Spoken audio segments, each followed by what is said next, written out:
Welcome to GRTV health channel. Navratri సమయంలో చాలా మంది ఉపవాసం ఉంటారు. కొందరు 1 లేదా 2 రోజులు ఉపవాసం ఉంటారు.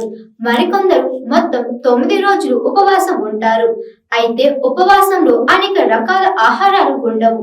బదులుగా బంగాళదుంప చాట్, బంగాళదుంప కూర, సాబుదానా కిచిడి లేదా బుక్వీట్ పిండి రోటీల వంటి కొన్ని వంటకాలను మాత్రమే తీసుకుంటూ ఉంటారు.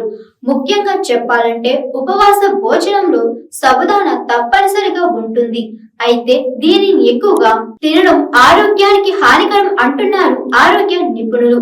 కాబట్టి నవరాత్రి ఉపవాస సమయంలో సాబుదానా తినడం గురించి పోషకాహార నిపుణులు ఏం చెప్తున్నారో మన వీడియోలో తెలుసుకుందాం. సాబుదానా ఈ ముత్యం లాంటి తెల్లటి వస్తువు ఉపవాస భోజనంలో విస్తృతంగా వినియోగిస్తారు. సాబుదానాలో కార్బోహైడ్రేట్లు, పిండి పదార్థాలు పుష్కలంగా ఉంటాయి. జీర్ణం కావడం సులభం. అయితే పోషకాహార నిపుణులు మాత్రం సాబుదానా అతిగా తినడం పట్ల హెచ్చరిస్తున్నారు.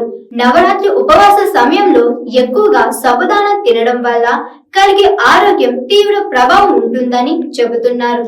నవరాత్రి ఉపవాసంలో సాబుదానా తినడం వల్ల కలిగే దుష్ప్రభావాలు పోషకాహార నిపుణులు కిరణ్ కుక్రేజ్ తన ఇన్స్టాగ్రామ్ ఖాతాలో ఒక వీడియోను షేర్ చేశారు. అందులో నవరాత్రి ఉపవాస సమయంలో చేసే కొన్ని తప్పులు మీ ఆరోగ్యానికి ఎలా హాని కలిగిస్తాయో హైలైట్ చేశారు. సాబుదానాలో స్టార్చ్ అధికంగా ఉంటుంది. ఇది రక్తంలో చక్కెర వేగంగా పెరుగుదలకు కారణమవుతుంది. అందువల్ల సాబుదానాను అధికంగా తినకుండా ఉండమని పోషకాహార నిపుణులు చెబుతున్నారు. ఎందుకంటే ఇది రక్తంలో చక్కెర పెరుగుదలకు దారితీస్తుంది. దీని గ్లైసెమిక్ ఇండెక్స్ ఎక్కువ.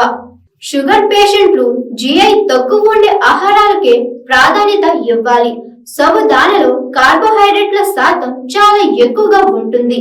కాబట్టి మధుమేహంతో బాధపడే వారు సాబుదానాకు దూరంగా ఉండడం అత్యవసరం అంటున్నారు. ముఖ్యంగా నవరాత్రి ఉపవాస సమయంలో కేవలం సగ్గుబియ్యం లేదా సాబుదానా మాత్రమే తీసుకోవడం వల్ల ఈజీగా బరువు తగ్గొచ్చు అనుకుంటారు కొందరు. కానీ ఇది పొరపాటే అంటున్నారు. సాబుదానాలో క్యాలరీలు, కార్బోహైడ్రేట్లు రెండు పుష్కలంగా ఉంటాయి. ఇది మీ బరువు తగ్గించడం పక్కన పెడితే మరింత వేగంగా మీ బరువును పెంచుతుందని హెచ్చరిస్తున్నారు.